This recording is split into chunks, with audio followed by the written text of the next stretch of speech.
ini derby Roma ini.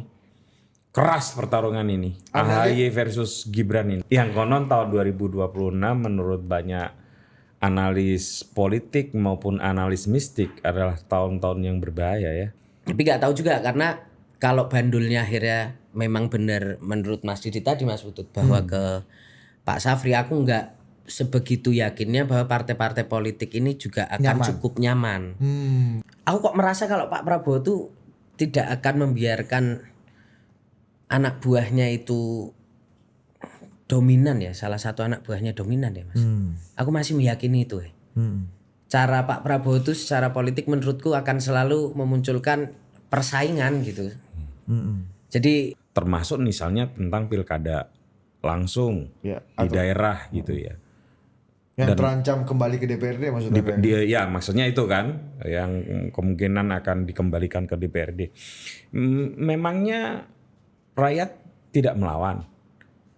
Bisa juga tidak melawan gitu loh. Bisa juga. Tapi kalau melawan berbahaya. ya Perasaan kita melihat Purbaya sekarang kayaknya agak mirip dengan perasaan kita melihat Jokowi 2013, Di awal-awal. 2011, Iya. kayaknya Ya. nyatu. Ya menurutku Letkol tadi ya bersinar karena dia ikut Pak Prabowo aja gitu. Tapi beda dengan Purbaya ya. Beda. Ya dia akan kehilangan relevansi kalau nggak ada Pak Prabowo gitu mungkin menurutku. Jadi menurutku aku masih yakin enggak lah. Enggak ya. Letkol tadi itu belum. Walaupun ya kita dulu tahu Pilgub DKI itu AHY waktu mundur itu kan mayor kan. Jadi mungkin aja Letkol tadi mundur gitu untuk. Aku tuh berharap udahlah itu apa konten-konten jasa Jokowi itu nggak usah ditonton biar apa? Biar dia punya bahan lain untuk menghidupkan kartunya yang lebih seru gitu loh. Ya itu. Daripada sekedar ijazah Ya, gitu itu loh apa? Mas. Ya, Iya. apapun.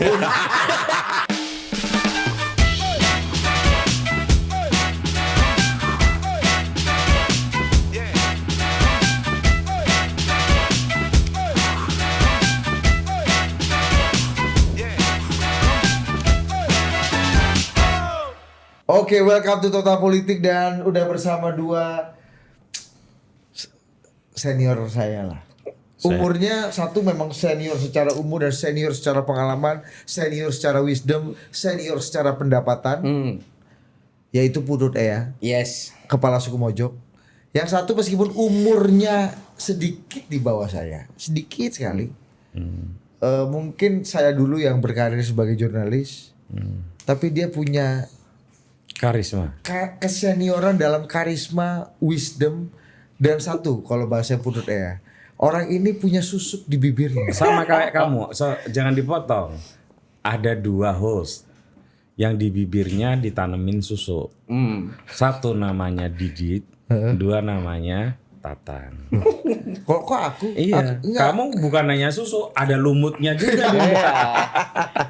Sekarang ini Tatang Gurito jurnalis kompas.com dan pengampu podcast Gaspol. Gaspol Gaspol. Gas terus sampai belum. nampol. Nampol. Iya kan? Gaspol dan belum ya kan? Dan semua politikus yang yang dikerjai, ditanyai, dijahili dalam Betul. tanda kutip itu bahagia. Bahagia betul. Nggak ada yang tersinggung. Sama kayak Dikau. Loh, kok di kita lagi tadi? Iya, emang Sebetulnya kalian ini cocok tuh tandem loh. Berarti pilihannya dua bang, Tatang gabung ke Totpol atau aku jadi jurnalis Kompas. Enggak, mungkin Totpol bekerja sama dengan Kompas lah. Ya Sabrina tolong didengar. Totpol X Gaspol. betul. Waduh itu ngantri iklan semua Iya, itu. iya, Totpol itu adalah Totpol dan Gaspol Yes. sebenarnya. Wih. Ada Gaspol dalam Totpol gitu ya. Iya, ada Gaspol dalam Totpol. Totpol harus mulai Gaspol. Iya, Gaspol iya, juga iya. harus total. Nah itu udah cocok itu. Iya, betul. Mojok mah tinggalnya di pojokan aja udah nonton gitu. Mojok itu ketika Enggak usah dicari-cari. Tapi yang harus dicari-cari adalah ini Mas, ini kan kita udah di ujung 2025 menuju 2026. Tayang kapan nih? Nah, ini dia tergantung editorial. Pokoknya ini ujung, baik ujung belakang 2025 atau ini akan ditayangkan di Januari ujung awal dari 2026. Yang konon tahun 2026 menurut banyak analis politik maupun analis mistik adalah tahun-tahun yang berbahaya ya. Apa yang Anda dengar soal 2026? Soal analis politik dan analis mistik. Kalau politik dulu. Kalau analis mistik tentu saja Tatang lebih ngerti. Iya kan? Karena informasi kita berdua dari Tatang soal itu. Iya, dia lebih banyak tahu lah soal mistik kan. Karena Gus kan sebetulnya Gus Tatang kan. Aku nggak berani bilang orang Katolik. Jadi nanti kalau soal mistiknya kan Tatang. Oke, secara politik. Kenapa 2026 tahun yang berbahaya menurut Putu Tea? Ini bukan menurut Putu Tea, ini kan banyak ahli, saya hanya merangkum saja ya. Yang pertama tentu persoalan ekonomi. Ya, persoalan ekonomi yang tidak mudah dihadapi oleh negara kita. Kemudian terjadi bencana di Sumatera ya, dan ada kemungkinan masih curah hujan tinggi dan lain sebagainya, itu kan diperkirakan sampai Januari. Lalu pengangguran bro, lapangan kerja susah, kemudian terjadi mulai banyak konflik di tingkat elit. Itu adalah variabel-variabel yang penting untuk dilihat. Kalau tidak pintar-pintar Pak Presiden gitu ya di dalam mengelola ini semua, ya tentu akan berbahaya lah bagi Indonesia. Aku mau masuk dari satu kalimat. Aku nggak mau menjebak kamu soal mistik ya. Meskipun kamu punya informasi A1 sahih dan sudah diverifikasi, bahkan hal mistik aja diverifikasi secara jurnalistik oleh Tata. Iya. Sehingga kita berdua ini solid. Ini argumen solid. Cuma itu kurang elok untuk kita bicarakan. Jangan kita bicara mistik lah. Tapi jadinya aku cuma ini. Aduh ini Udah setuju kamu tentang sama aku kan? Ya setuju, sepakat kita. Saya masuk ke satu kalimat TPEA tadi, bahwa tahun 2026 akan punya eskalasi politik, mungkin saja akan naik karena beberapa faktor, salah satunya konflik politik. Konflik politik ini kan agak aneh kalau bicara harusnya eskalasinya naik, karena Pak Prabowo justru sampai akhir 2026 semakin banyak mengkonsolidasi kekuatan-kekuatan politik yang sebelumnya tidak bersama beliau. Konsolidasi politiknya menurutku makin lama makin membesar, bukan makin berkurang. Bahkan PDI Perjuangan yang sudah diganjar misalnya, Pak Budi Gunawan di reshuffle, kepala BRIN juga sudah mulai diganti, itu pun belum punya sikap yang jelas juga terkait posisinya terhadap Pak Prabowo. Karena kita berbasis hasil kongres saja. Di kongres PDI Perjuangan di Bali terakhir, di mana Bu Mega jadi ketua umum dan Hasto jadi sekjen lagi, posisinya apa tak? Mendukung pemerintahan. Itulah postulat terakhirnya PDI Perjuangan. Selalu penyeimbang gitulah ya. Ya, nah bicara konflik politik yang makin mengeras ini, bacaan kamu apa di lapangan? Kayak konflik politiknya bukan antar oposisi kan. Kita tahu sekarang PDIP juga penyeimbang kan Mas, akhirnya kan. Agak deketan tang. Ini kan. Ini di sini. Penyeimbang kan sebenarnya kan. Ya beberapa politisi PDIP di DPR, walaupun itu tidak menjadi satu sikap firmnya mereka sebagai oposisi, tapi kan juga masih kencang juga kan PDIP sebenarnya mengkritik. Tapi kalau soal konflik mungkin lebih ke, kalau Pak Prabowo ini solid banget sebagai matahari nih, satu-satunya yang the one and only nih. The only game in town ini Pak Prabowo ya. Berarti kan akhirnya konfliknya adalah berebut siapa yang paling cocok sama Pak Prabowo ya kan. Iya kan. Siapa yang jadi Benny Murdani, siapa yang jadi Ali Murtopo, siapa yang jadi Sudarmono. Itu maksudmu? Iya. Rebut-rebutannya menurutku di situ persaingannya. Persaingannya di situ. Jadi di internal kabinet sendiri justru berebutnya di situ Mas, untuk mendapatkan siapa yang paling Pak Prabowo merasa cocok lah paling enggak. Kalau Gerindra ya itu udah partainya lah ya, politisi Gerindra. Tapi maksudku yang di luar ini kan menarik juga nih untuk melihat ada Zulhas ya kan. ada Cak Imin, wah ini kan jago juga, ada AHY, Ada Bahlil. ada Kanda Bahlil. Jadi perebutannya menurutku di situ lebih ke ya mencari siapa yang akan paling jadi anak kesayangan Pak Prabowo di luar Gerindra. Ya. Tapi itu hebatnya Tatang. Dia sebut yang peri-peri. Dia tidak sebut yang epicentrum dan core yang mungkin banyak dibicarakan orang sebagai dua perdana menteri. Satu namanya Syafri Samsudin, yang kedua namanya Sufmi Dasko Ahmad. Dan dia tidak sebut juga tokoh yang faktual sangat penting, yaitu Bapak Wakil Presiden Gibran Rakabuming Raka. Yes. Betul. Yang dianggap, iya betul. Iya dia nggak sebut itu. Masnya Mas Didit yang kita tahu informasi ya Mas Putut ya, Masnya Mas Iya, Didit. iya, Didit Mas ini, Wapres, iya. Masnya Mas Didit Yang ya. setiap bulan Mas sekali. Diditnya Pak Prabowo. Enggak lah.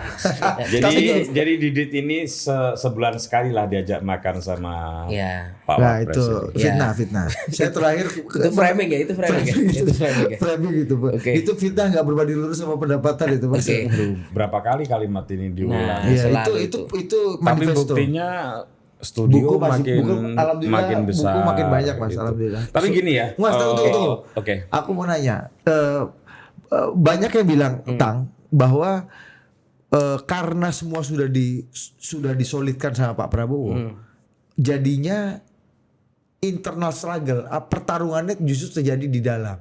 Ketika di luar sudah Nggak ada yang ini, kita lihat misalnya lagi DPR, harusnya keriuhannya di DPR nih. Riuhnya ramenya di DPR harusnya kan, pertarungannya, pertempurannya satu, ada walkout seperti di masa-masa lalu kita lihat bagaimana DPR yang sangat berisik.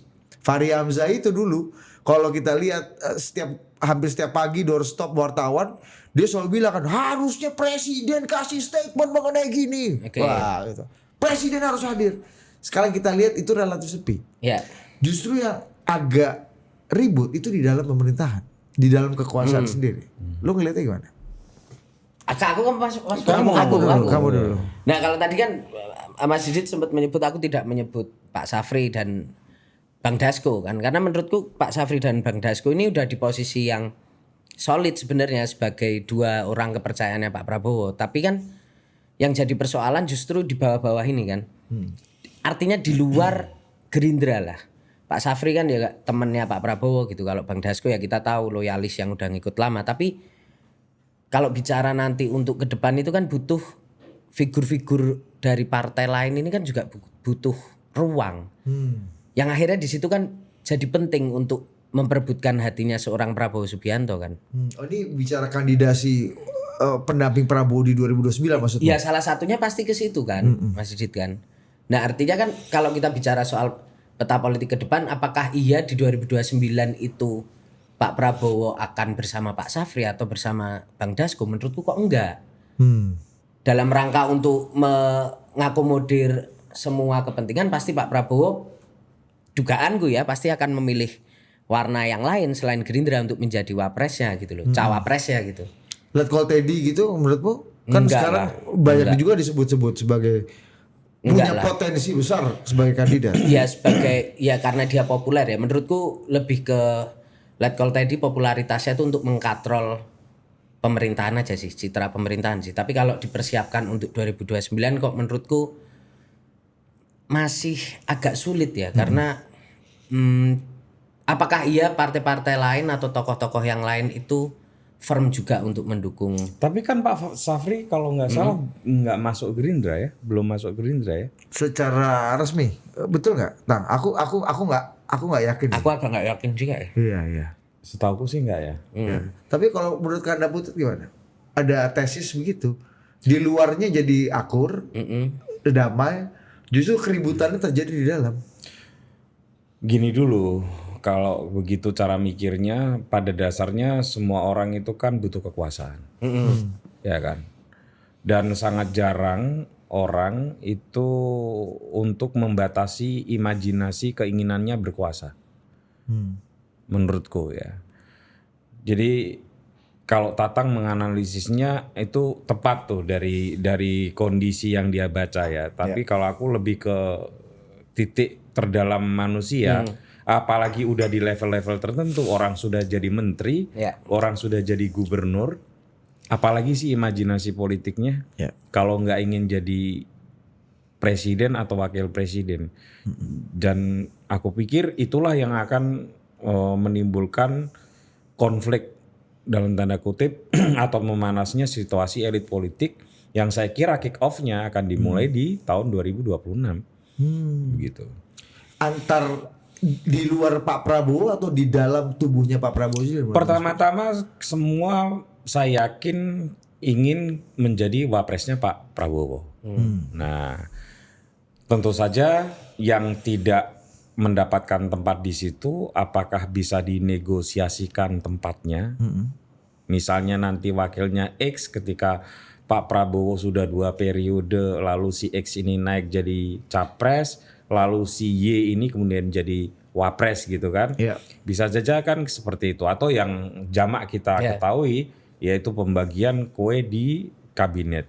Tapi kue di kabinet ini Mas Didit ya, dalam 1 tahun pemerintahan Pak Prabowo tampaknya bukan pembagian yang menarik lagi. Iya kan? Iya. Oh, Karena sudah terlalu gemuk, Ya. tidak dapat spotlight yang cukup bagus, Ya. ya berbeda di era-era sebelumnya. Ada yang bilang menteri rasa dirjen sekarang ibaratnya. Ya, mungkin ya. Karena Jadi kementerian dibelah-belah Iya. jadi Iya. ya kan yang harusnya di level orang dirjen dulu. bahkan nggak hafal ya menteri ini nggak hafal. Iya. Anda yang jago ngapalin itu Iya. mau saya tes hafal nggak? Boleh boleh. Eh, Menteri Peranan Wanita. Mbak Ketua Muslimat NU. Oke. Mbak Arifah. Ya udah itu aja deh. Iya, iya. Karena aku juga mengingat nomenklatur kementeriannya juga susah. saking susahnya. Iya. Tapi ada pergeseran nggak Mas Budha sebelum nanti kita bicara kandidasi siapa yang mulai ancang-ancang termasuk ada gelagat dari Ketua Umum Golkar ingin membentuk koalisi permanen. Oke. Dan aku yakin mungkin itu sebagian untuk mensecure Pak Prabowo dan mungkin feelingku Pak Prabowo sure dan happy juga kalau ada yang berinisiatif mensecure itu. Tapi di 2026 ada nggak punya potensi nggak akan ada formasi baru dari orang-orang penting di sekeliling Pak Prabowo. Kalau kita merefleksikan Pak Jokowi lah, let's say, aku mau balik sedikit di 2014, 2015. Sangat mungkin. Ya. Dan hal itu dipengaruhi oleh beberapa hal yang tadi aku sebutkan. Karena pembagian kue di kabinet misalnya sudah tidak menarik lagi. Gitu. Dan lalu orang-orang yang tidak kebagian ini, ya kemudian mungkin akan membentuk poros-poros yang lain. Ini Indonesia. Kita bisa saja diberi injeksi pengetahuan yang lain. Tapi kalau secara historis kita lihat betapa keroposnya yang namanya koalisi-koalisi itu. Itu kan semata-mata karena ada perasaan ketidakadilan di dalam pembagian kue kekuasaan dan ada kemungkinan untuk memenuhi hasrat kekuasaan di Iya. satu hal. Gitu. Jadi menyatulah itu. Saya kira Anda bukan lihat hanya bukan hanya tadi perebutannya di wakil presiden, sekaligus nanti akan muncul kandidat lain yang Iya. siap untuk mencalonkan diri. ini sebelum bicara kandidasi Mas Pudut, ini bicara Perdana Menteri nih. Perdana Menteri ini orang yang punya, ya kayak dulu kita misalnya kita lihat ya, di Pak Jokowi kita akan dengan relatif mudah melihat, Pak Luhut jadi salah satu Perdana Menteri. Pak Pratik mungkin Waperdam 2. Mungkin yang ketiga di era pertama ya, Waperdam 3-nya mungkin Menteri BUMN Bu Rini Sumarno. Ada Waperdam 4 pertamanya itu namanya Andi Wijayanto. Tapi kan kemudian di 2015 kita lihat ada friksi dengan PDI Perjuangan sehingga Andi Wijayanto terpaksa digugurkan dan diganti oleh Mas Pramono Anung untuk memperbaiki jembatan ke Bu Mega. Lama-kelamaan Bu Rini Sumarno berkonflik dengan PDI Perjuangan dan untuk membuat kondisi lebih baik sehingga Bu Rininya juga tidak dilanjutkan di periode kedua sehingga hubungan dengan PDI Perjuangan relatif bagus. Tapi ada Pak Luhut di situ yang bertahan, ada Pak Pratikno di situ bertahan. Mungkin masuk dua sekondan baru, namanya mungkin Erick Thohir atau Bahlil Lahadalia waktu itu misalnya. Nah, dengan begitu 2026 kalau kita lihat dari dua misalnya poros utama, Pak Safri, Jenderal Safri Samsudin dan Sufmi Dasko Ahmad. Mas Pudut lihatnya gimana? Nah, dengan begitu jernih dan jelasnya Adinda ini melihat bagaimana postur kekuasaan Presiden Jokowi, seharusnya itu yang menjelaskan Adinda. Loh, ya itu tadi Iya, dijelaskan. coba Anda jelaskan itu. Kalau menurut Anda gimana? Di Jokowi dan Prabowo atau Prabowo? Di kekuasaan yang sekarang di Presiden Prabowo. Ya, itu tergantung kebutuhannya menurutku. Menurutku di tahun 2025 ketika pemerintahan ini mulai men-set up masa-masa awalnya, ketika program-program ditetapkan, sumber daya manusia juga sudah ditetapkan, salah satu yang perlu ditunjang adalah konsolidasi politik satu, lewat partai-partai, ormas-ormas, kekuatan-kekuatan politik non ormas dan partai yang harus dikonsolidasi. Yang kedua, peraturan perundang-undangan yang harus dibuat untuk menunjang program-program tadi harus di-set dengan seefisien mungkin. Efisien mungkin ini perdebatannya kalau perlu sedikit. Yang kedua, itu bisa memuluskan mimpi dan rencana besar presiden. Dan itu sudah selesai dan tuntas dan tunai dilaksanakan oleh Profesor Sufmi Dasko Ahmad di DPR.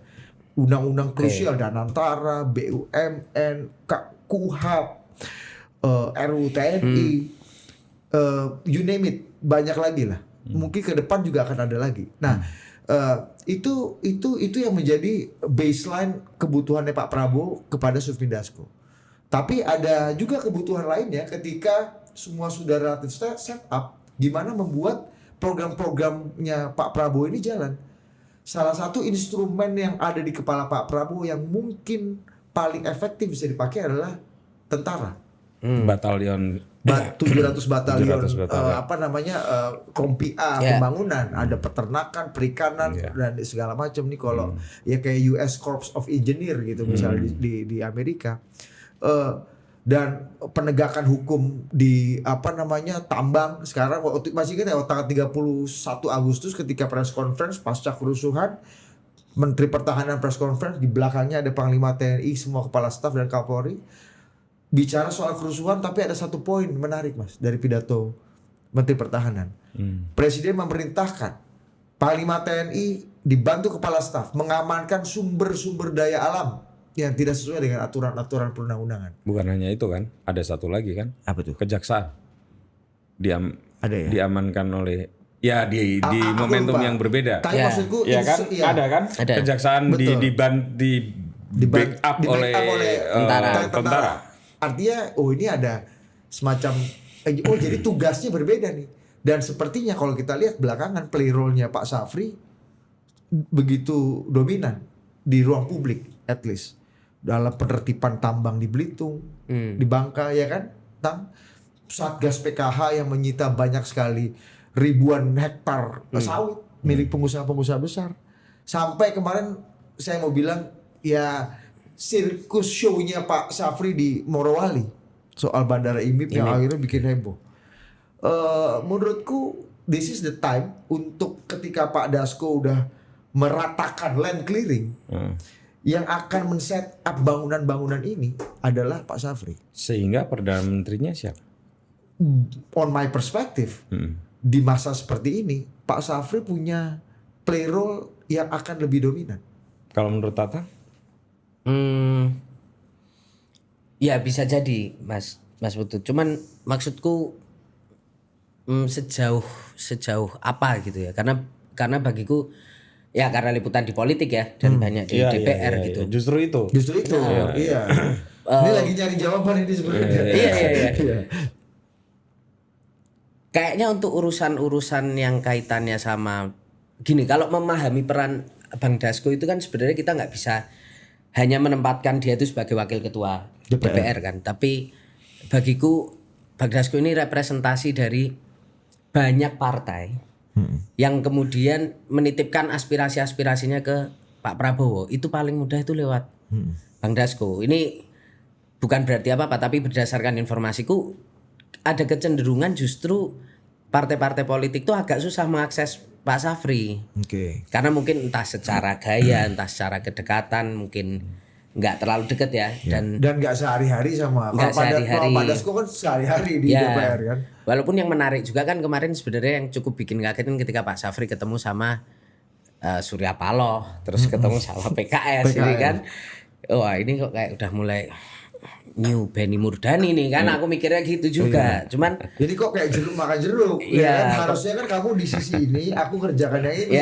Semua punya kamarnya. Nah, itu udah mulai lompat kamar nih gitu. Jadi menurutku justru aku nggak bisa bilang bahwa Pak Safri juga mungkin akan jadi the one and only-nya, karena menurutku kekuatan Pak Dasko nggak hanya ditentukan oleh Pak Dasko sendiri dan Gerindra dan hubungannya dengan Pak Prabowo, tapi bagaimana akhirnya sekarang kita melihat harusnya partai-partai politik ini juga bisa ikut membantu Sufmi Dasko Ahmad dalam posisi menaikkan bergennya dia, karena di mata Pak Prabowo ya kalau dalam konteks bargainnya ini dia itu bergen untuk kemudian bahwa Pak Prabowo juga harus tetap mengingat seorang Dasko gitu loh, yang bisa ketimbang Safri. mengkonsolidasi kekuatan politik ya. Kalau sebelum ini kan ketika Pak Prabowo berkuasa itu kan cenderung semua partai itu kan seolah-olah manut sama Pak Dasko atau menitipkan aspirasinya ke Pak Dasko. Kayaknya sekarang situasinya udah harus mulai kolaboratif nih. Dan tapi nggak tahu juga, karena kalau bandulnya akhirnya memang benar menurut Mas Didi tadi Mas Putut bahwa ke Pak Safri, aku nggak sebegitu yakinnya bahwa partai-partai politik ini juga akan cukup nyaman. Ini masalah ini ya, common ground dan bahasa tubuh ini ya. Mungkin agak susah bilang siap gerak gitu, mungkin agak ilatnya agak kaku gitu mungkin Mas ya. Karena kalau yang tak pahami Pak Dasko itu kalau kita siap kan dah, pantun kan dah, masuk pada gitu kan dah. Karena Pak Dasko itu tipikalnya kayaknya yang sejauh tak pahami nih Mas Putut. Modelannya itu kadang membuka komunikasi dulu aja sama banyak pihak, habis itu baru melapor ke Pak Prabowo. Kalau Pak Safri ini cenderung gimana Pak Prabowo. Jadi kalau udah dapat lampu hijau baru terima. Menurutmu gitu. ada ini nggak potensi juga tadi lompat kamar? Maksudku gini, yang selama ini kita anggap teritorialnya Bang Dasko yaitu urusan politik, partai politik dan konsolidasi politik termasuk aturan perundang-undangan itu teritorinya Pak Dasko lah. Kalau kita anggap sebagai segitu, itu mulai tadi kita lihat komunikasi dan relasi Pak Safri secara terbuka ataupun yang setengah terbuka, kita tahu relasinya dengan partai politik udah mulai ada gitu. Menurutmu ini tanda-tanda apa, dan apakah Pak Prabowo sebenarnya welcome juga dengan pola seperti ini? Aku kok merasa kalau Pak Prabowo tuh tidak akan membiarkan anak buahnya itu dominan ya, salah satu anak buahnya dominan ya Mas. Aku masih meyakini itu. Cara Pak Prabowo itu secara politik menurutku akan selalu memunculkan persaingan gitu. Jadi bagiku ya ketika nanti role-nya menurutmu 2026 menurut Mas Didi tadi Mas Putut bahwa kayaknya Pak Safri ya kan, Pak Prabowo menurutku juga nggak akan yang terlalu melihat bahwa wah ini kok kayaknya Safri Samsudin terlalu dominan ini. Oke, berarti gitu. Kayaknya Pak Prabowo tuh tipikalnya nggak gitu deh. Tapi dia akan terus menjaga bandul gitu loh. Oke, kalau Pak Safri udah bermain di sisi pertahanan ya, aku punya sipilnya adalah Sufmi Dasko Ahmad gitu. Itu tidak akan ditinggalkan. Menurutku Pak Prabowo tuh cukup menjaga bandul untuk anak-anak buahnya sih menurutku. Karena kan yang belakangan ya Mas Putut ya, yang kerap digelorakan Pak Prabowo kan soal gimana pengusaha-pengusaha yang serakah nomiks gitu kan. Dan itu petugas penegakannya bukan polisi atau bukan Pak Dasko atau tapi instrumennya Pak Safri dan instrumennya soal kebocoran, soal tambang itu Pak Safri. Tapi boleh nggak aku agak menginterupsi obrolan kita ya? Boleh. Jadi habitnya Total Politik ini kan memang melakukan analisis elitis. Ya nggak keliru juga. Yang datang di sini adalah para elit politik dari berbagai spektrum gitu. Di Gaspol juga. Begitu juga karena Tatang kan wartawan di Senayan, nggak salah juga. Betul. Tetapi kalau kita melihat hal politik di Indonesia semata dari kacamata elit itu bisa keliru. Nah, di mana? Missing link di mana? Begini, dalam sejarah perubahan politik di Indonesia itu elit itu selalu membebek atau mengikuti kesadaran massa. Oh, ini penting nih. Ya, jadi paradigma itu harus juga menjadi bagian dari Variabel. hal yang penting gitu. Ya secara historis memang begitu. Kita mau ngomong dari mana saja, dari mulai zaman kemerdekaan pun begitu, dari tahun 6566 juga begitu, 70-an begitu, 80-an begitu, hingga 98 dan Ya. banyak dan sampai sekarang saya kira variabel itu penting. Jadi aktor politik dengan membaca elit politik itu nggak keliru, tetapi seringkali kita absen melihat bagaimana masyarakat mempunyai dinamika politiknya sendiri, yang itu bisa mengubah pola permainan apapun yang terjadi di elit. Karena pada titik tertentu elit akan membebek pada kesadaran massa. Anda bisa bayangkan ya, Pak Harmoko itu nggak lama loh bilang bahwa saya sudah berkeliling seluruh Indonesia Pak Harto, ya kira-kira begitu kan. Semua orang menghendaki Anda jadi presiden. Pak Harto kemudian jadi presiden, nggak lama kemudian beliau juga yang meminta Pak Harto untuk turun. Atas nama kehendak rakyat juga. Atas nama kehendak rakyat. Nah, itu penting melihat variabel kehendak rakyat itu. Nah, sehingga kalau mau melihat tadi menggabungkan antara cara pikir elitis gitu ya dengan variabel yang juga sangat penting yaitu gelora atau dinamika masyarakat. Mau yang Anda sebut sebagai Perdana Menteri kek, mau yang nanti mau jadi cawapres kek, mau yang nanti mau mencalonkan diri jadi presiden, di era-era sekarang ini adalah orang yang bisa bicara baik-baik kepada rakyat.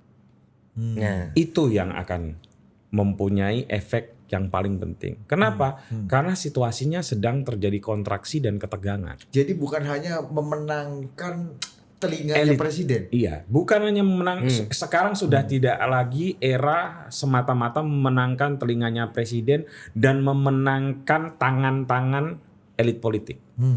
Tetapi harus bisa bicara baik-baik kepada rakyat. Oke. Karena rakyat sekarang sedang terjadi dinamika yang luar biasa nih di bawah, gitu ya. Para pengangguran ini adalah para intelektual dan tahun 2029 itu Gen Z proporsinya paling gede untuk jadi pemilih, gitu. Ini nggak sembarangan. Kalau saya ya, kalau pola elit itu masih seperti sekarang ini, siapapun gitu ya. Dan tidak baik-baik dengan rakyat, ya, tidak bicara baik-baik dengan rakyat, tidak bergaul baik-baik dengan rakyat, tidak mencoba menyerap aspirasi mereka dengan baik-baik, rakyat akan menghukum mereka dengan sangat serius, gitu. Tapi kan gini Kanda, Ya silakan. belakangan ini sebenarnya kalau kita bicara konteksnya lagi ya dua perdana menteri inilah ya Tang. Ya kan selain bagaimana memenangkan hati presiden dengan mewujudkan apa yang diinginkan presiden ya, kan mereka juga kalau aku lihat juga cara berkomunikasi dengan rakyat adalah melakukan hal-hal yang populis. Hal-hal yang ya kayak di IMIP Morowali itu kan tepuk tangannya juga banyak. Itu saya kira belum bicara baik-baik dengan rakyat. Itu bukan bicara Itu atau bicara misalnya, itu mengkomunikasikan pikirannya. atau Jadi kayak misalnya Supi Dasko, Prof Dasko dengan meloloskan rehabilitasinya itu kan kerjaan DPR nih dan Menteri Hukum dua-duanya ya instrumennya Pak Dasko lah kita anggap ya, Bang Maman dan Supratman dan juga Komisi 3 DPR rehabilitasi kepada Ira misalnya itu kan bentuk cara komunikasi dan mendengar aspirasi rakyat yang juga iya, mendapatkan tapi masih dari perspektif elit. Oh. Kan tidak mencoba menjawab misalnya generasi sekarang ini mencari kerja gimana. Itu Purbaya. Padahal ada itu. Makanya Pak Purbaya Jadi mendapatkan Tepuk tangan. tangan dari anak-anak muda. Gitu loh. Karena ngomongin soal job creation, Iya. kan? Ngomongin soal ekonomi yang mudah dipahami gitu. Itu Anda lihat tahun 2026 ini akan jadi variabel Oh, penting iya, tuh. iya. Menentukan siapa yang akan Pasti. punya play role penting di sekeliling Pak Prabowo. Pasti.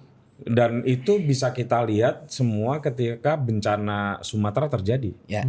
Semua orang suaranya itu kira-kira dalam spektrum yang hampir sama gitu loh. Dalam hal mengkritik pemerintah itu soal gradasi aja kan. Iya. Gitu. Jadi dan ke depan akan itu akan terulang lagi sehingga akan menimbulkan suatu kesadaran yang manifest di publik gitu ya. Nah, maka orang siapapun ya saya kira ya harus mulai bicara baik-baik pada rakyat. Gitu. Kalau enggak ya akan ditinggalkan. Kamu lihat gimana tuh? Ini pertanyaan menariknya diskusi ini adalah gini. Kalau selama ini kan selalu gini Mas. Seolah-olah publik kita nanti juga lupa lah. Nah kan Atau gitu kan. kasih duit lah. Ya, atau Iya kasih bansos, kasih duit Cepat lupa lah. betul. Nah, tapi Karena gini menurut saya aku potong sedikit. Kita udah coba beberapa kali tes nih. Revisi undang-undang KPK ribut lolos. Betul. Mungkin Ciptaker lolos. Ya. Bikin pilkada di tengah pandemi lolos. Maksudku kayak dosis narkoba gitu loh, Tang. Ini bisa naik terus. Oh, Tapi tiba-tiba ya, ini makanya dianggap jangan-jangan mengesampingkan suara rakyat tuh jadi hal yang biasa aja. Nah, menurutku malah justru yang menarik dari pandangannya Mas Putut tadi adalah justru ketika 2029 Gen Z itu kan akan jumlahnya banyak. Ya. Nah, persoalannya ketika kemudian pemerintah hari ini itu gagal untuk membuat satu pola komunikasi yang efektif pada akar rumput, pada publik gitu ya, pada teman-teman kita yang muda, ini justru akan jadi satu pola yang kemudian melanggengkan ingatan panjang mereka tentang apa yang mereka tidak suka hari ini, yang menurutku 2029 kita nggak akan amnesia amat. Ya, betul. Kalau situasinya kayak gini terus, Ini agak beda nih ya sama amnesia kita beberapa Dan waktu. eskalasinya Dinda beda.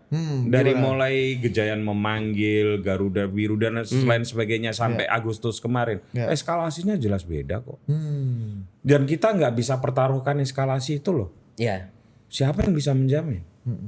Saya ingat Kalau kata Pak Purbaya kan gini, ya nanti kalau ekonominya udah gue perbaiki, ekonominya gue tumbuhin baik kan mereka juga nggak ada waktu buat demo. Betul. Tapi Pak Purbaya juga sebelumnya bilang kalau tidak saya perbaiki Januari jatuh presiden.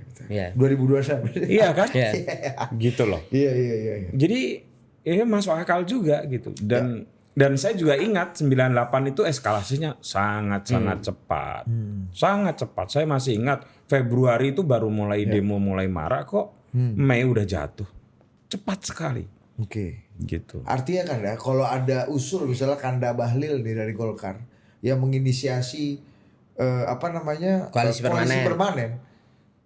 Itu Anda lihat sur di Prabowo dan sur di rakyat juga nggak? Atau sur di Prabowo aja? Atau apa nih? Kemarin kan Membacanya gimana? Anda wawancara dengan Bang Hasan Nasbi ya. Ya. Secara tidak langsung kan beliau bilang juga ya itu harus dikomunikasikan ke rakyat. Kenapa pertanyaannya? Oh itu penolakan rakyatnya bisa kalau memang benar-benar menolak bisa mengerikan. Termasuk misalnya tentang pilkada langsung Ya, di daerah gitu ya. Yang terancam kembali ke DPRD maksudnya?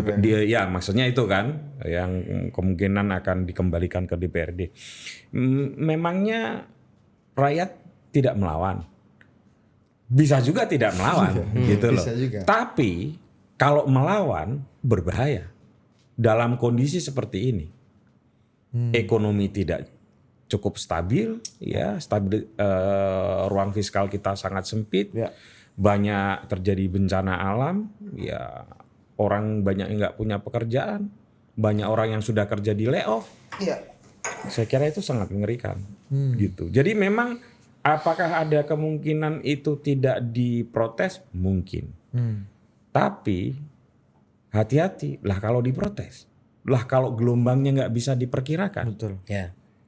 Gitu. Ya terakhir ya kita lihat data deh, misalnya saya ngobrol sama Prof Burhan, angkanya masih di atas 85-86% penolakan untuk pilkada tidak langsung. Itu dia. Artinya ya agak berat memang mencabut hak. Ibaratnya gini, kamu sudah mengambil semua kenikmatan wahai Iya. elit politik.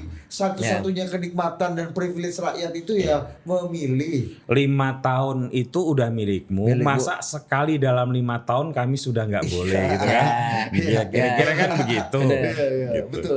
Jadi itu penting ya, mungkin itu. Iya, walaupun itu agak challenge-nya. walaupun itu agak mendegradasi cara berpikir anak generasi Z karena kesadaran politik mereka itu tinggi. Jadi Bro Tatang dan Bro Didit ya, ada beberapa riset di Indonesia ya. Gen Z ini luar biasa. Minat bacanya itu meningkat luar biasa. Makanya Dan Akademi bukan Bahagia tuh rame ya sekarang. Semua toko buku. Semua toko buku ya. Ini Kompas ya, Gramedia Gramedia, ini juga sedang hebat-hebatnya gitu. Dan pembelinya adalah Gen Z. Dan mohon maaf, tidak seperti kita waktu muda yang Anda bacanya ini Aero atau Ini Ero nih stensil. Stensil Mereka apa itu baca ya? aja Ini kayak ya, ada ya. mereka. Apalagi di Vio nih atau dia nggak merasa ini lucu. Kata di Vio apa ini Ero? Aku nggak tahu, dia nggak punya bayangan. Iya, makanya kan Untung aku- pada nggak tahu. Iya. Mereka itu bacanya udah buku-buku politik. Tan Malaka, novelnya juga novel Pramudiana. Novel Pramudiana Tur itu mahal, diprotes oleh netizen, tapi ludes. Kita mau ngomong apa? Dan kelihatannya keren gitu ya. Ada kekerenan tersendiri ketika kita menenteng buku yang keren. Dan ini ketika kalau kita menurut saya baca. bukan keren. Saya sudah banyak ketemu dengan ada anak SMP, ada Ini anak kebutuhan. SMA. Mereka emang baca betul kok. Dan ini butuh gitu ya, Iya. bukan untuk Jadi flexing atau Enggak, butuh enggak. status sosial ya, gitu. enggak seperti zaman Anda muda Khalil Gibran sengaja ditaruh di jok Ya. mobil gitu. Kalau nonton ada apa dengan cinta maksudnya enggak bahwa ini kan apa ini apa Iya, Kayak Khairil Anwar, Khairil Khairil Anwar, Anwar, ya. aku ini binatang jalan Iya. gitu kan. Iya. Nah. Gitu. Jadi ini beda, beda. Salah membaca hal seperti itu tuh enggak saya kira terlalu merendahkan tadi itu masyarakat kita, dinamika masyarakat dengan tadi nanti dikasih duit juga. Ya. Saya kira itu akan keliru Ini membaca nggak bias, zaman ini. nggak bias perkotaan dan nggak bias status. Loh begini ya Dinda, perubahan itu selalu di kota loh. Emang waktu demonstrasi 6566 memang di mana? 70 memang di mana? 80 memang di mana? 98 memang di mana? Semua memang di kota. Dari kota baru nyebar ke daerah ya Mas. Enggak, kota aja menginisiasi. diselesain ya selesai. Gitu loh. Di desa life goes on aja kayak biasa-biasa aja gitu kan. Walaupun kalau kita melihat kemarin di bulan Agustus itu justru kota-kota tier 2 dan tier 3 Ya. itu sudah mulai bergerak.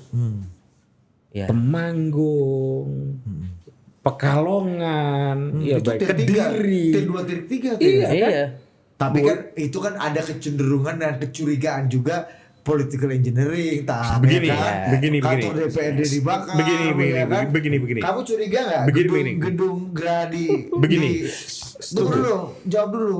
Curiga nggak kantor Gubernur Jawa Timur di Setuju. ada itu rakyat atau mobilisasi? Mobilisasi. Tapi begini, kalau tidak ada massa yang mendemo tidak mungkin itu dilakukan. Oh, ini chip ini ya. Iya. Free rider. Jadi ya. kalau hanya sekedar mau melakukan manuver politik yang beresiko, tapi tidak ada kerumunan, tidak ada kesadaran massa di situ, itu tidak mungkin.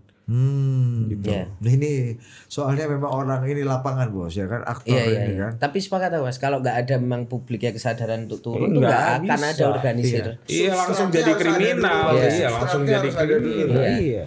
Oh cangkangnya dulu ya. Iya. Istilahnya kalau dalam ini sudah harus ada kayu keringnya dulu kan. Gitu. Nah ini justru yang tak takutkan Mas juga sama. Kalau misalnya situasinya kayak 2026. gini. 2026 atau Iya, jelang nanti kita 2026 bicara gitu ya. 2029 ya. Kalau misalnya situasi kayak gini terus, kira-kira tuh masyarakat itu akan merasa terwakilkan sama kelompok yang mana? Nggak ada. Masyarakat kita Iya emang kan? diwakili oleh elit politik yang mana? Iya. Nah itu dia. Itu Nggak ada. sama parpol yang Makanya mana? saya kasih Dulu 2014 kita merasa bahwa wah Jokowi adalah kita, tagline-nya gitu kan. Ya. Nah, satu di antara kita yang ada di sana, minimal mayoritas orang yang memilih dia. Dan ketika Presiden Jokowi barusan dilantik, Anda ingat kan kasus Pak Budi Gunawan?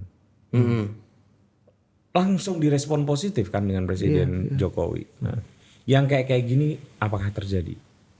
Itu hati-hati loh. Itu di era itu loh ya. Terjadi. Sekarang kan respon pemerintah terhadap suara publik kan juga nggak bisa dianggap remeh, karena misalnya nih di awal exercise masih ingat nggak di Januari 2025 yang harusnya PPN 12% itu naik, tapi begitu ada gelombang penolakan ya sudah ditetapkan harus Januari jalan, tapi kan nggak jadi dibatalkan. Tidak bisa Mas Didit. Tidak bisa membaca juga seperti itu. Saya bukan berarti mengkritik ya, tapi ini faktual. Ketika habis bencana Sumatera terjadi dan sekarang pun masih ditangani, Presiden Prabowo itu membuat pidato soal penanaman sawit di Papua. Gimana respon publik? Nah, hal kayak gitu kan harus dilihat dengan lebih jeli lagi. Gitu.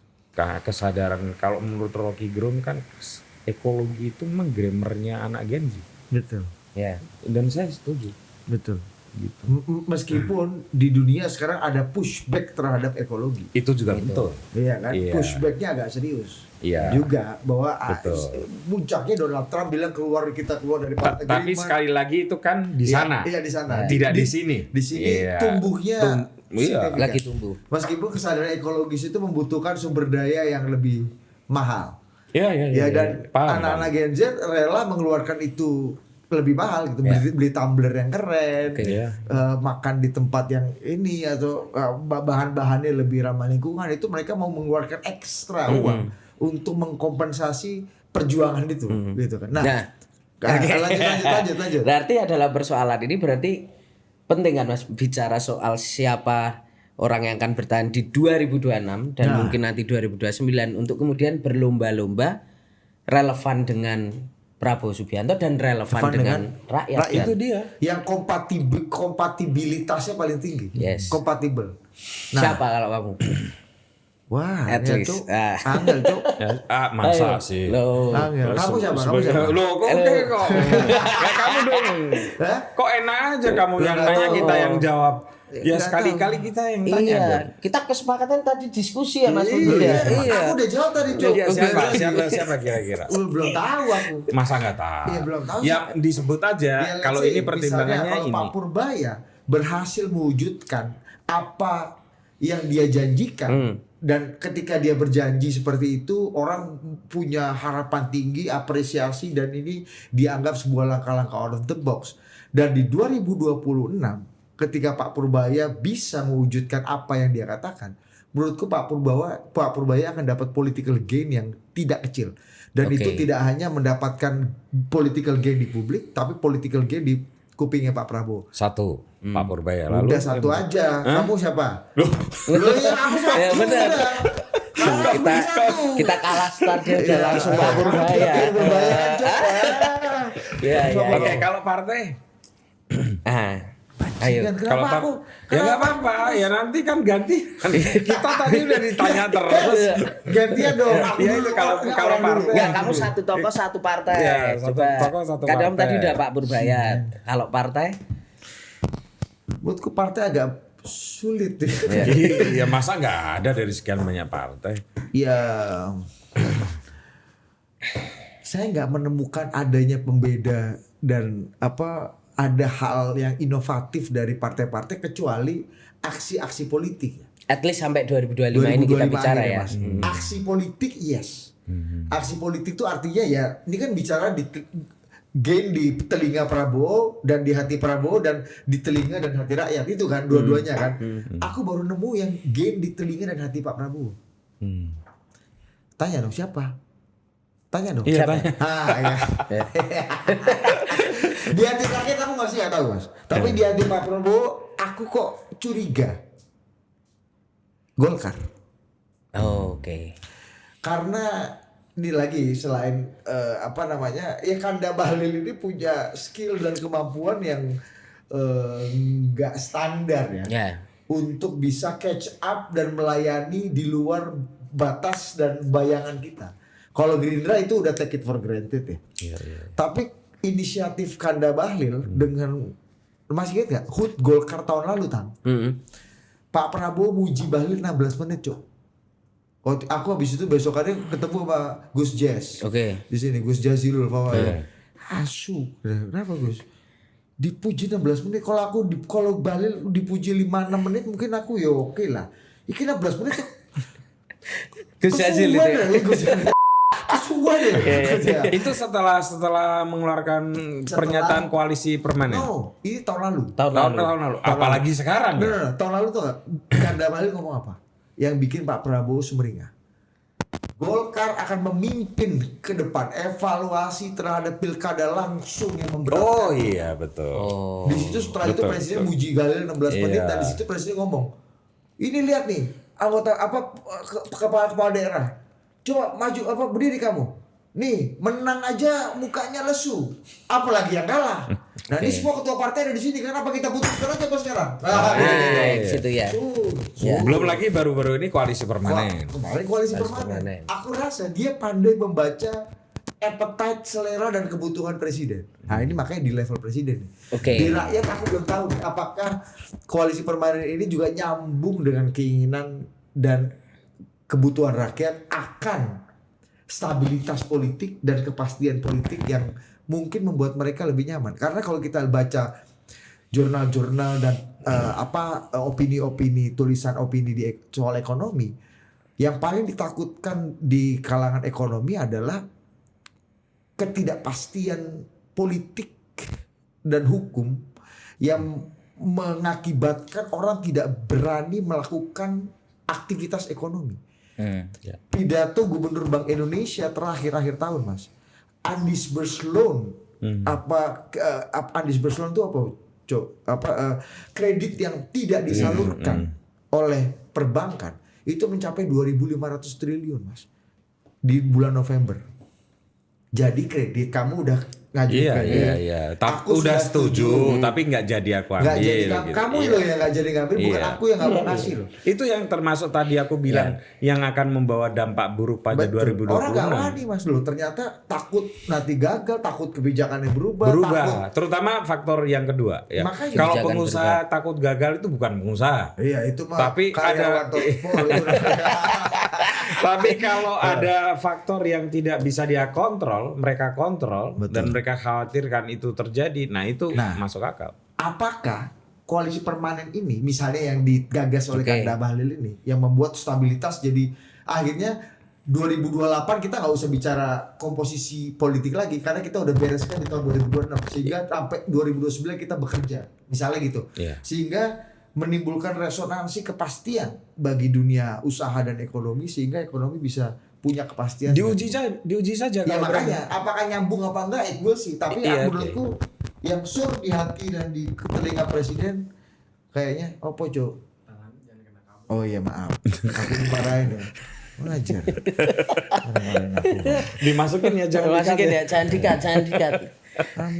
Egaliter nanti tak cicil gajimu. Canda. Itu analisaku. Lu nanti biar dia terakhir. Oh tadi satu orang ya? Satu orang. Ya? Aduh susah ya. Ini berarti di luar Gerindra kan? Di luar Gerindra kalau kan? Gerindra kan itu nanti itu ya udahlah. Penting juga coba. Udahlah. Itu take it for granted lah. Menurutmu siapa? Buat 2029. Enggak, 2026 ini siapa yang relevan? Kamu enggak usah. Yang relevan ya 2000. Sama kamu enggak usah sosok nanya, Tang. Kamu itu wartawan. Udah dijawab dia ya. Aku jawabnya sama. Boleh, enggak harus beda kan? Hari ini soalnya kemarin beberapa kali kan sebenarnya tim Gaspol ini. Kamu kalau bilang soal biasanya Caimin dulu. Enggak, kalau Caimin kayak Caimin lagi posisinya agak agak-agak adem panas juga setelah tobat nasuha itu kan. Dia aku Apa kata? Jadi, sorry. Apa kamu pasti kan setelah tobat nasuha itu kamu pasti akan Ya enggak. Kakanda Andreas Marmudin yang mulia dia. Enggak, cuman kan setelah Batasuha terus lihat story Cak Imin sholat di Padang itu kan kok kayaknya lagi berat banget ini Cak Imin kayaknya Udah menangkap kamu itu. WA belum? Hah? Belum. Andreas Marmudin katanya apa soal tobat nasuha? Hah? Ada lah pokoknya lah. Tapi pasti kamu tanya Andreas Marmudin. Iya, jelas. Mas lu sombong banget lu nggak pernah. Udah lama gak kesini. Enggak lama gak ketotpol dia. Iya Bang Ciko. Aku sepakat Pak Purbaya karena ini Mas Putut, aku berapa kali kan tim Gaspol lagi main-main ke kampus kan ngobrol gitu. Lah itu ngeri ya emang orang ditanyain anak-anak muda sekarang kalau politisi siapa gitu. The one and only mereka cuman Purbaya. Saya juga. Padahal Kok sama semua? Iya, Mojok kan media orang biasa kan. Ya memang begitu. Iya. Kita mau ngomong apa? Nah, Nah, iya ada sih KDM ya. Tapi kan ya. tapi tetap Kewenangan terbatas. apa eksponensial. Purbaya ini Purbaya, ya. Purbaya ini from zero ya. Iya. Iya. Kalau Awal KDM kan dulu, udah panjang banget kan. Iya, karirnya. memang kawan udah sirkus Iya. ya.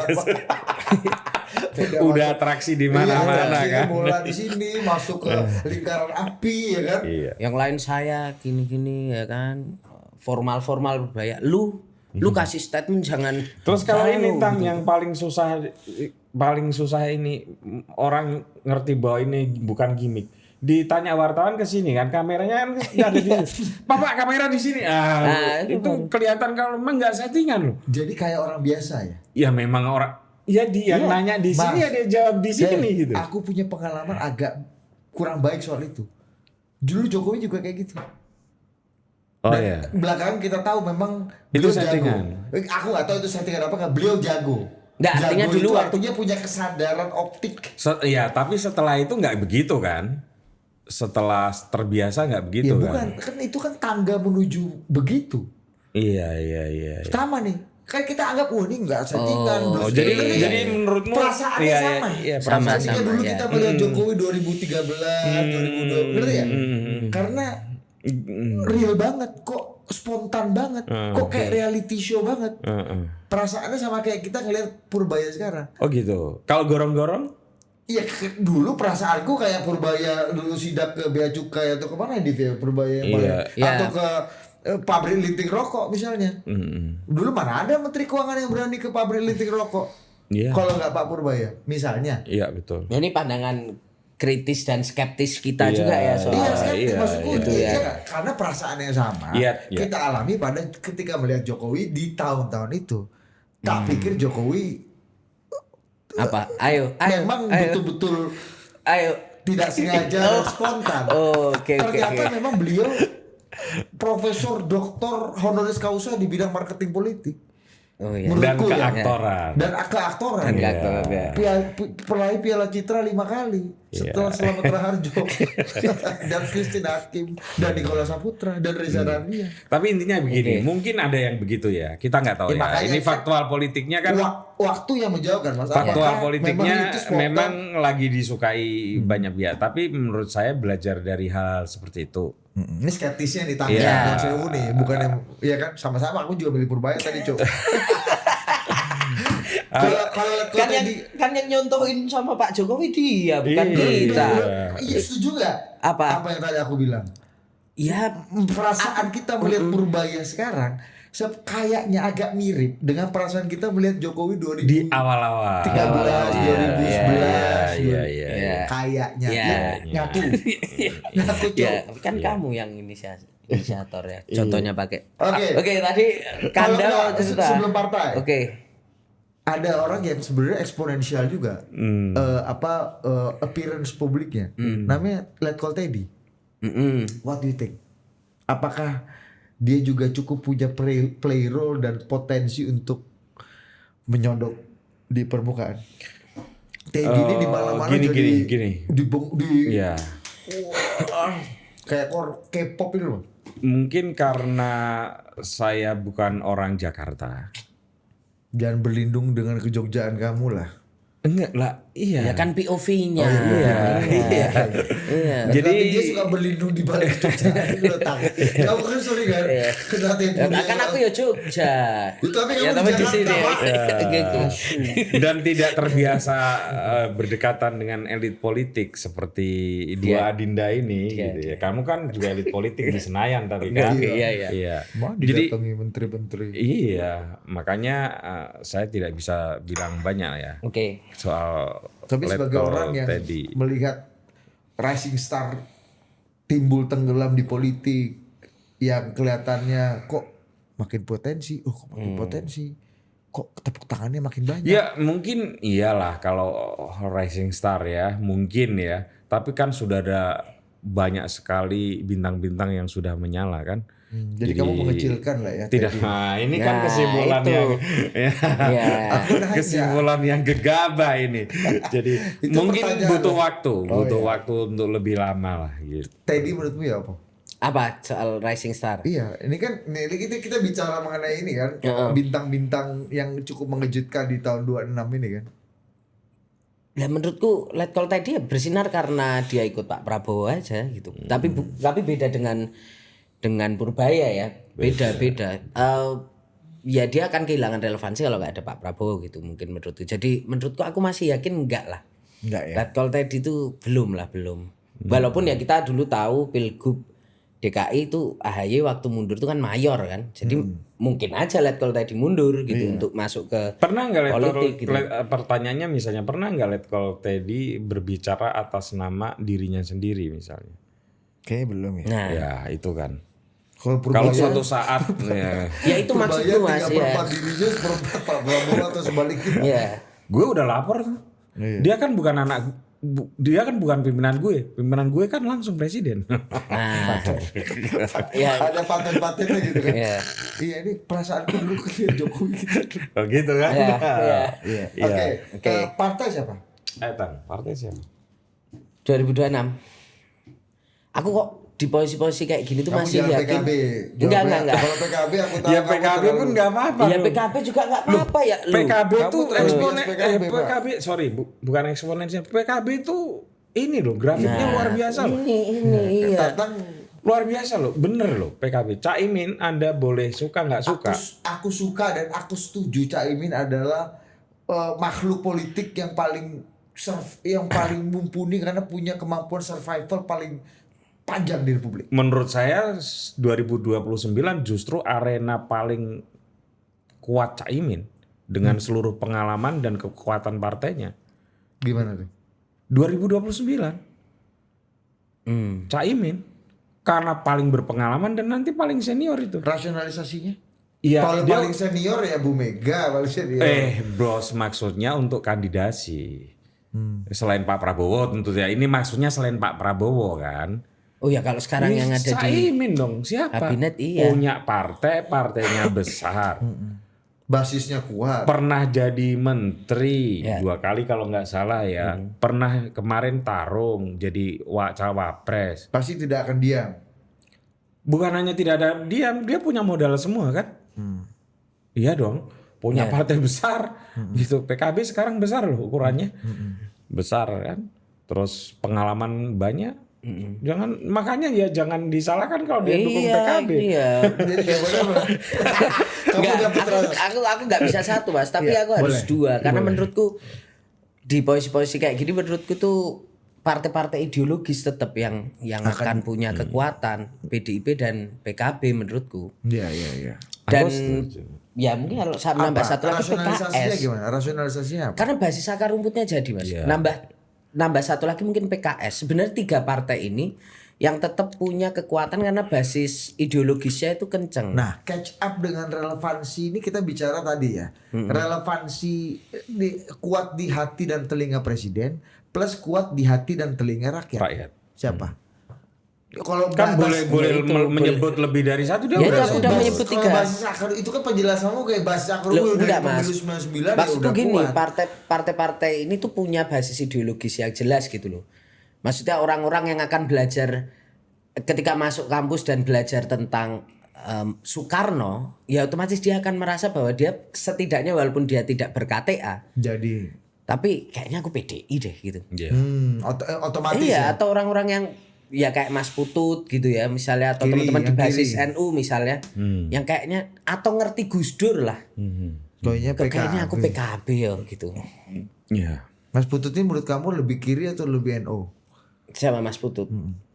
Kirinya lebih dominan atau NO-nya lebih dominan? Ini kita ngomong dari Letkol Teddy ke Putu TA itu Iya, jomplang iya. banget. Menurut kamu dia lebih kuat ke kiriannya atau Oke. ke santriannya? Ya kalau yang kelihatan kesantriannya lah yang harus. Putut ya? Ya harus. Hebat. Kamu tuh. Kan orang baru ngobrol baru tahu Putut itu kiri. Jadi kan. teman-teman, Kekomunisan. jadi teman-teman, Kekomunisan. saya mau cerita. Suatu saat Didit ini telat naik pesawat terbang, Bang. Oke. Ya kan? Oke. Telat naik pesawat, udah lari-lari, akhirnya bisa masuk bisa masuk ke Oke. pesawat, langsung duduk. Innalillahi wa inna ilaihi raji'un. Harusnya dia bisa alhamdulillah. Iya, aneh. Aku kalau diceritain itu ketawa ngakak. Ya memang kurang Iya, ceton. kurang ceton. Kalau aku itu Mas, tetap PKB, PKB. dan PDI. PDI. Apa platformnya PDI supaya PDI bisa makin catch up dan relevan? Kalau kita lihat formatur dan formasi dan program video nggak ada yang baru, dan PDI getting Ya menurut survei ya. Menurut survei agak lebih turun ya. down. Apa sih istilahnya itu? Apa Ya, Udin, bahasa menurun. ininya Yang turun terus? tren negatif ya. Tren decline. decline. Nah, tapi di satu sisi yang lain jangan lupa loh Mas, politisi-politisi PDI di DPR ini omongan-omongannya oke loh. Canggih-canggih. Canggih-canggih loh, kita masih punya Adian. Mereka punya Adian, mereka punya Rieke Diah Pitaloka. Ya. Kepala-kepala daerah itu di daerah itu misalnya kayak Cak Ipin itu Ya. kan cukup oke juga gitu. Artinya Wali Kota Surabaya juga. Cak Eri Eri dan Cahyadi Cak ya. Ji dua-duanya. Cak Ji, Wah, itu PDI Cak Ji semua apalagi kan. Cak Ji itu. udah Iya. sirkusnya udah Iya. Itu the melebihi next KDM. Caji itu ya, kalau dipegang sama Totpol the next Bambang Pacul itu. Itu asik kan. Cak Ji itu pernah Mas, aku bikin koko Bambang Pacul di Surabaya. Ya kan udah ketawa duluan. Udah kan masuk kan komandan ulang tahun nih pas hari itu komandan Pacul. Ya kita akan doa bersama. Aku bilang ya di sini ada Cak Ji, Cak pimpin doa. Yo gak iso aku doa ya opo bismillah ya aku. Al-Fatihah wes Al-Fatihah ya kan Al-Fatihah. Doa lengkapnya Cak Eri lah. Aku yo kamu ini salah Bu.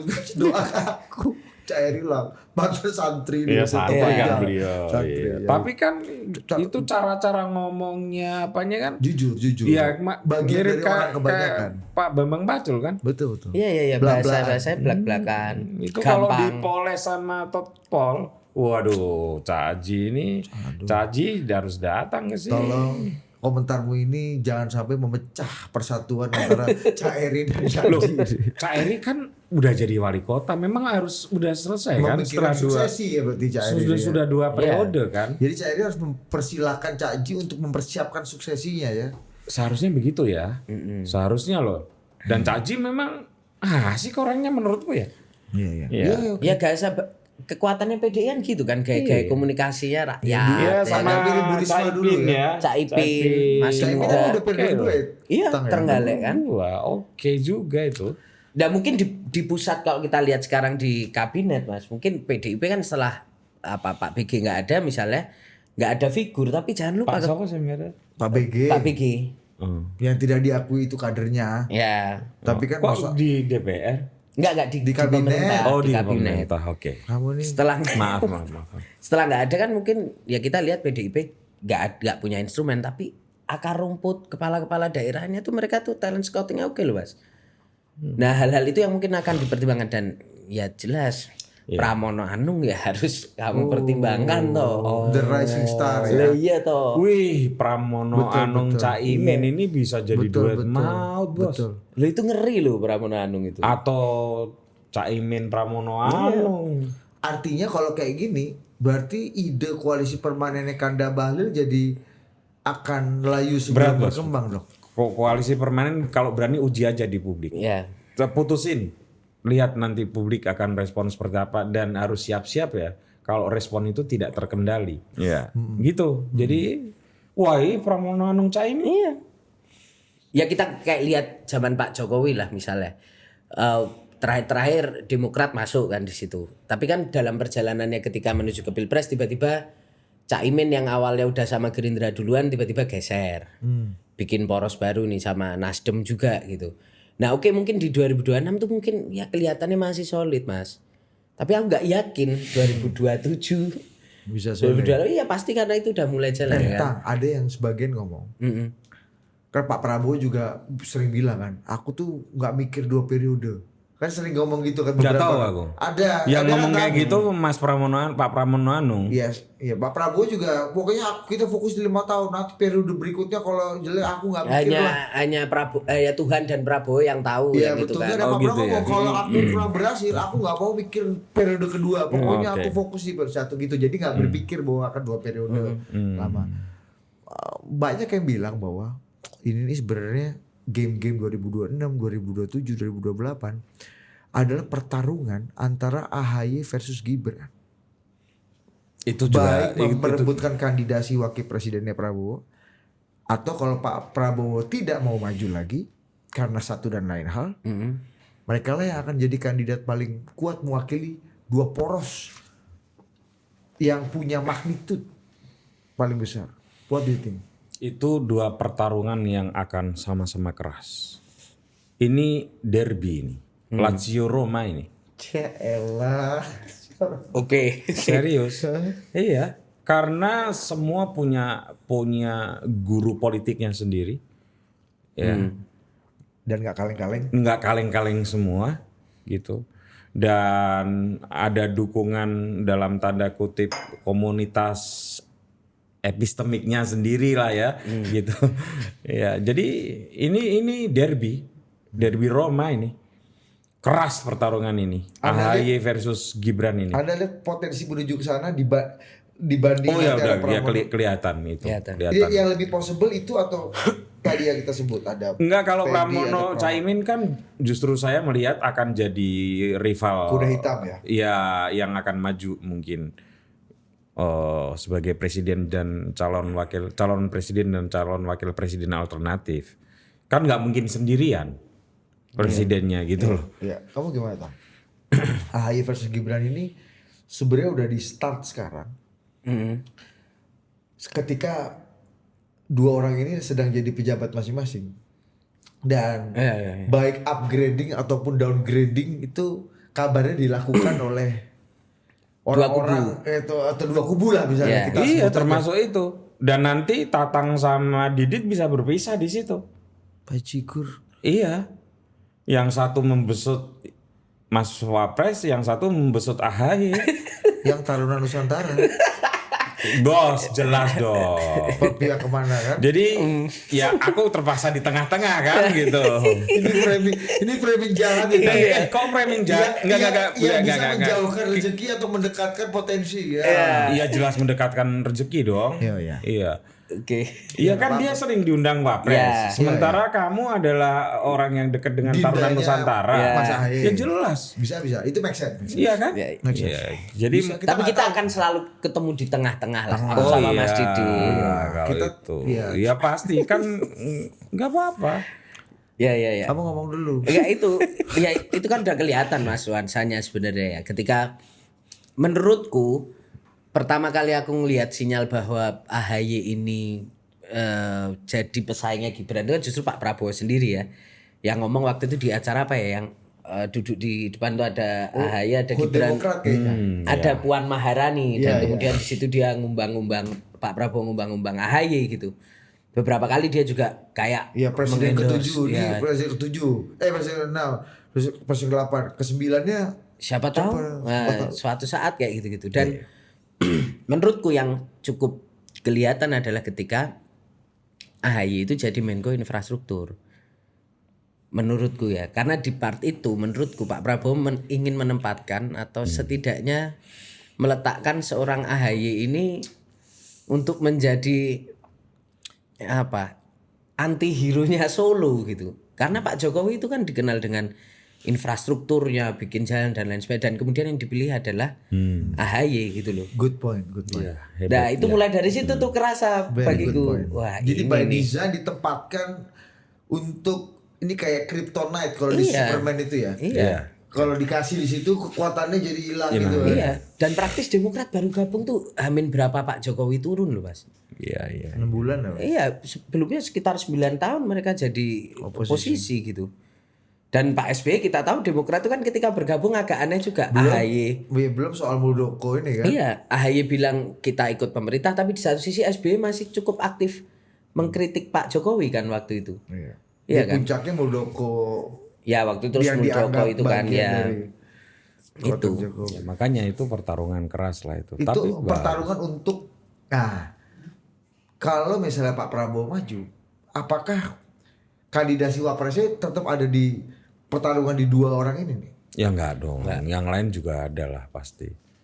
Iya, tapi Nah, ini yang paling bahwa dua tokoh ini pasti jadi alternatif penting iyalah. Potensi Mas Gibran lanjut chip in di periode kedua seberapa gede menurut Mas Pudut? Kita tanya Prof Burhan. Bersama Prabowo.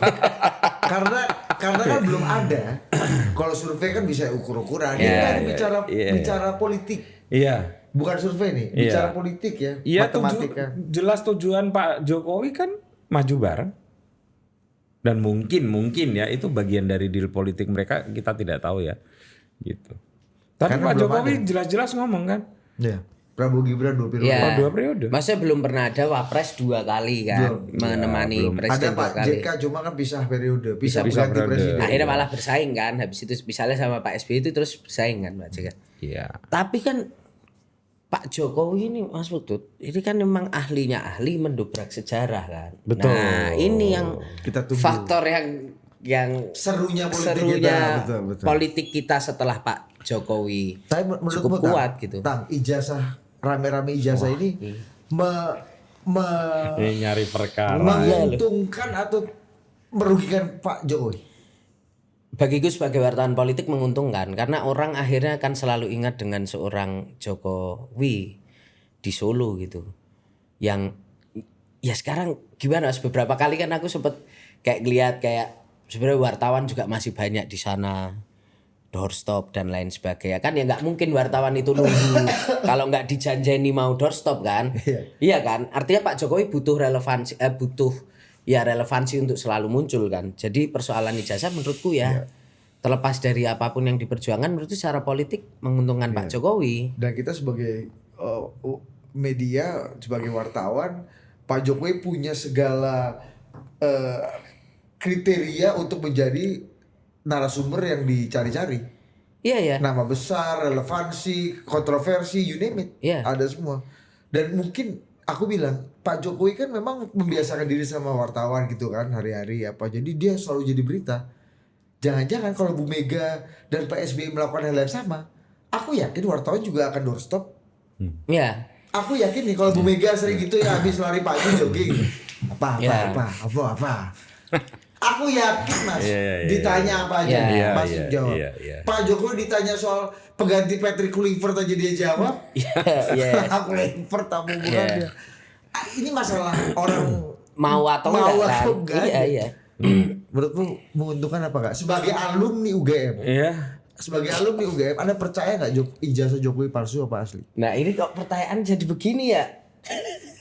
Menurut alumni UGM ya, Ya, yang jelas kamu sebagai alumni UGM.